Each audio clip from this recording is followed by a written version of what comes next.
Good evening दोस्तों, आप सबका हार्दिक स्वागत है आपके यूट्यूब चैनल स्टडी विथ नवीन पर। दोस्तों आज है 9 नवंबर और 9 नवंबर करंट अफेयर्स जितने भी इंपॉर्टेंट क्वेश्चन बनने वाले हैं सब इस वीडियो में डिस्कस करेंगे। तो दोस्तों मेरे साथ जुड़े रहिए और वीडियो को लास्ट तक देखिए। और यदि आप मेरे चैनल पर नए हैं तो मेरे चैनल को सब्सक्राइब कर दीजिए और बेल आइकन को भी दबा दीजिए, जिससे इंपॉर्टेंट नोटिफिकेशन आपको मिलती रहे। तो दोस्तों आइए शुरुआत करते हैं आज के पहले क्वेश्चन से। फर्स्ट क्वेश्चन है, किसको ऑस्ट्रेलिया के पहले वर्चुअल पेजेंट इवेंट में मिस यूनिवर्स ऑस्ट्रेलिया 2020 के रूप में चुना गया है? तो मारिया थाटिल को। भारतीय मूल की मारिया थाटिल को ऑस्ट्रेलिया के पहले वर्चुअल पेजेंट इवेंट में मिस यूनिवर्स ऑस्ट्रेलिया 2020 के रूप में चुना गया है। नेक्स्ट क्वेश्चन है, नवंबर 2020 में आयोजित जलवायु परिवर्तन पर भारत के सीईओ फोरम की अध्यक्षता किसने की? तो किसने की है? प्रकाश जावड़ेकर ने की है। पर्यावरण परिवर्तन, वन और जलवायु परिवर्तन मंत्रालय द्वारा 5 नवंबर को आभासी तौर पर जलवायु परिवर्तन पर भारत के सीईओ फोरम आयोजित किया गया था। इसकी अध्यक्षता पर्यावरण और वन जलवायु परिवर्तन मंत्री केंद्रीय मंत्री प्रकाश जावड़ेकर ने की। नेक्स्ट क्वेश्चन है,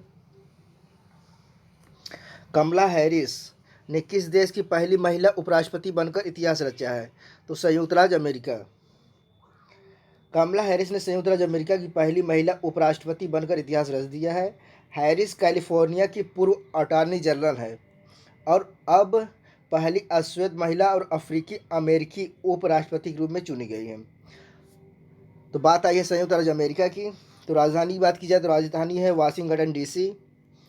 करेंसी की बात की जाए तो करेंसी है डॉलर और राष्ट्रपति के रूप में चुने गए हैं जो बिडेन। इन्होंने अभी शपथ नहीं लिया है। नेक्स्ट है, डेमोक्रेट जो बिडेन राष्ट्रपति डोनाल्ड ट्रंप को हराकर संयुक्त राज्य अमेरिका के कौन से नंबर के राष्ट्रपति बने हैं? तो क्वेश्चन बन सकता है कि जो बिडेन राष्ट्रपति चुने गए हैं अमेरिका के 21 पार्टी से थे तो डेमोक्रेटिक पार्टी से थे। और किस नंबर के बने हैं? तो 46वें नंबर के, 46। तो डेमोक्रेट जो बिडेन राष्ट्रपति डोनाल्ड ट्रंप को हराकर संयुक्त राज्य अमेरिका के 46वें राष्ट्रपति बने हैं। नेक्स्ट है, सरकार railway engineering company IRCON international limited में अपनी हिस्सेदारी का कितना प्रतिशत तक बेचने की योजना बना रही है? कितना प्रतिशत? 15%। कितना प्रतिशत? 15% तक। सरकार railway engineering company IRCON international limited में अपनी हिस्सेदारी का 15% तक बेचने की योजना बना रही है। सरकार के पास फिलहाल इरकॉन इंटरनेशनल लिमिटेड में 89.18% 89.18% हिस्सेदारी है।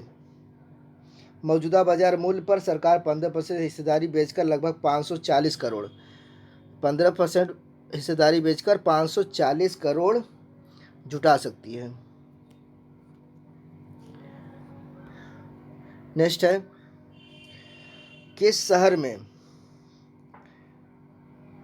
दुनिया का सबसे बड़ा देखभाल केंद्र बनने जा रहा है? तो कहाँ पे बनने जा रहा है? तिरुवनंतपुरम में। तिरुवनंतपुरम के कोट्टूर में हाथी पुनर्वास केंद्र दुनिया में हाथियों के लिए सबसे बड़ा देखभाल केंद्र और उपचार केंद्र बनने के लिए तैयार है। केरल इंफ्रास्ट्रक्चर इन्वेस्टमेंट बोर्ड से फंडिंग के साथ 108 करोड़ रुपए की लागत से यह प्रोजेक्ट लागू किया जा रहा है। नेक्स्ट है, अटल इनोवेशन मिशन AIM और किस देश के सीरियस ने AIM Sirius innovation program 3.0 launch किया? किसने किया है? रूस ने। अटल इनोवेशन मिशन AIM और सीरियस रूस ने भारतीय रूसी स्कूली बच्चों के लिए एक 14 दिवसीय आभासी कार्यक्रम AIM Sirius innovation program 3.0 launch किया। तो बात आई है रूस की। तो रूस की राजधानी है मॉस्को, मुद्रा है रूसी रूबल, राष्ट्रपति हैं व्लादिमीर पुतिन, प्रधानमंत्री हैं मिखाइल मिशुस्टिन। नेक्स्ट है, किसने कैंसर जागरूकता अभियान hashtag cancer sends no notifications, क्या है, hashtag cancer sends no notifications शुरू की है? तो किसने की है? भारतीय एक्सा जनरल इंश्योरेंस ने। किसने की है? भारतीय एक्सा जनरल इंश्योरेंस ने।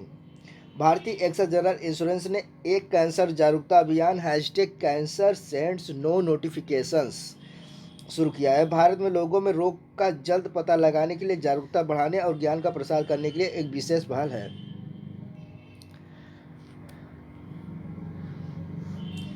नवा प्रश्न है, एएआई ने एसवीपीआई एयरपोर्ट अहमदाबाद को किसे सौंपने की प्रक्रिया पूरी की है? तो किसके सौंपने की? अडानी समूह, जिसे हम अडानी समूह भी कहते हैं, अडानी ग्रुप।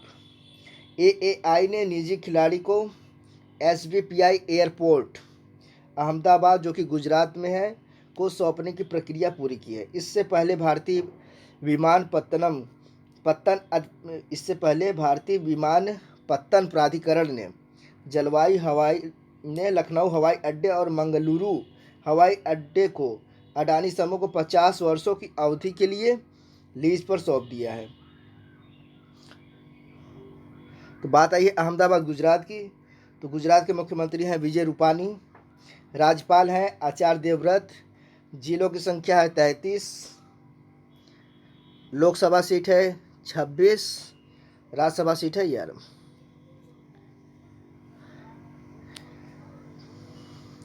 दसवां प्रश्न है, एम.आर. वासुदेव समगा का हाल ही में निधन हो गया। वह किस क्षेत्र से संबंधित थे? तो वह नृत्य से संबंधित थे। वरिष्ठ यक्षगान कलाकार और जाने माने यक्षगान तलमाडले अर्थधारी मालपे वासुदेव समगा का नवंबर 2020 में निधन हो गया। नेक्स्ट है, हॉकी इंडिया द्वारा सर्वश्रेष्ठ कर्मचारी के रूप में किसे सम्मानित किया गया? तो राकेश कुमार को। हॉकी मिजोरम को 2019-20 के लिए सर्वश्रेष्ठ हॉकी इंडिया सदस्य इकाई पुरस्कार के रूप में नामित किया गया है। यह पुरस्कार खेल को विकसित करने और अधिक से अधिक युवाओं को एक पेशे के रूप में हॉकी को प्रोत्साहित करने के लिए राज्य द्वारा उठाए गए प्रयासों के लिए मनाया जाता है। हॉकी इंडिया ने राकेश कुमार को सर्वश्रेष्ठ कर्मचारी के रूप में भी सम्मानित किया। नेक्स्ट है 12वां प्रश्न, विश्व रेडियोग्राफी दिवस प्रत्येक वर्ष कब मनाया जाता है? तो 8 नवंबर को। हर साल 8 नवंबर को विश्व रेडियोग्राफी दिवस मनाया जाता है। यह दिवस 1895 में विल्हेम रोएंटजेन द्वारा एक्स विकिरण की खोज की वर्षगांठ का प्रतीक है। नेक्स्ट है, रस्किन बॉन्ड को Tata literature life time achievement award 2020 से सम्मानित किया गया है। उन्हें किस वर्ष पद्म भूषण से सम्मानित किया गया? 2014 में इन्हें पद्म भूषण से भी सम्मानित किया गया और 2020 में Tata literature life time achievement award 2020 से सम्मानित किया गया।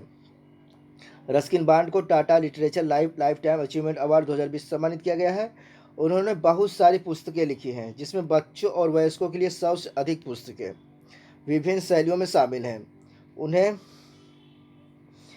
1999 में पद्मश्री और 2014 में पद्म भूषण से भी सम्मानित किया गया है।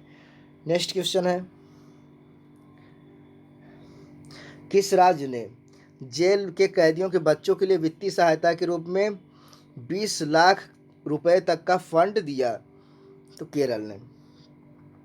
केरल सरकार ने जेल के कैदियों के बच्चों की शिक्षा के लिए वित्तीय सहायता के रूप में 20 लाख रुपए तक का फंड दिया। उनकी बुनियादी शिक्षा की सहायता के लिए कुल 15 लाख रुपए और उनके पेशेवर अध्ययन के लिए 5 लाख रुपए सहायता के रूप में अनुमोदित किए गए हैं। तो बात आई है केरल की। तो केरल के मुख्यमंत्री हैं पिनाराई विजयन, राज्यपाल हैं आरिफ मोहम्मद खान, जिलों की संख्या है 14, लोकसभा सीट है 20, राज्यसभा सीट है 9। Lok Sabha seat 20, Rajya Sabha seat 9। PUBG mobile अब किस पर होस्ट किया जाएगा? तो किस पे होस्ट किया जाएगा? अजूर क्लाउड प्लेटफॉर्म पे। अजूर क्लाउड प्लेटफॉर्म पर होस्ट किया जाएगा। पबजी कॉर्प के मालिक दक्षिण कोरिया की कंपनी क्राफ्टन इंक ने माइक्रोसॉफ्ट के साथ एक समझौते की घोषणा की है। क्राफ्टन और उसकी सहायक कंपनियों द्वारा सीधे संचालित उत्पादों को माइक्रोसॉफ्ट की क्लाउड सेवा पर होस्ट किया जाएगा।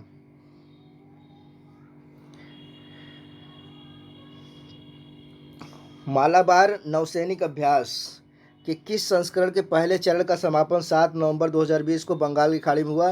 तो 24वां 24th। मालाबार नौसैनिक अभ्यास के पहले चरण का समापन 7 नवंबर 2020 को बंगाल की खाड़ी में हुआ। यह 24वां संस्करण था।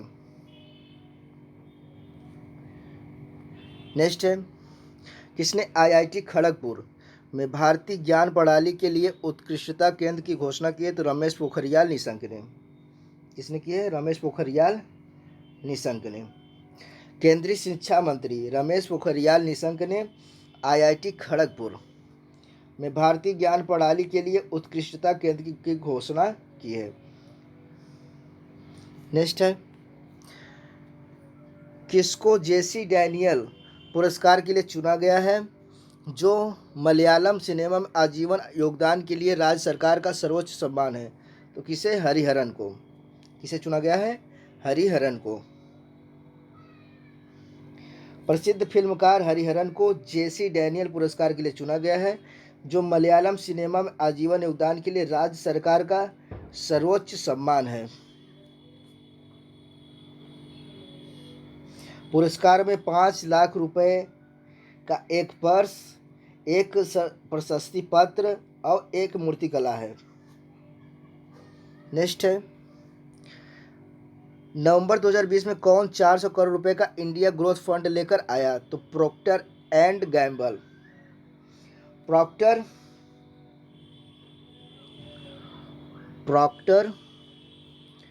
And Gamble P&G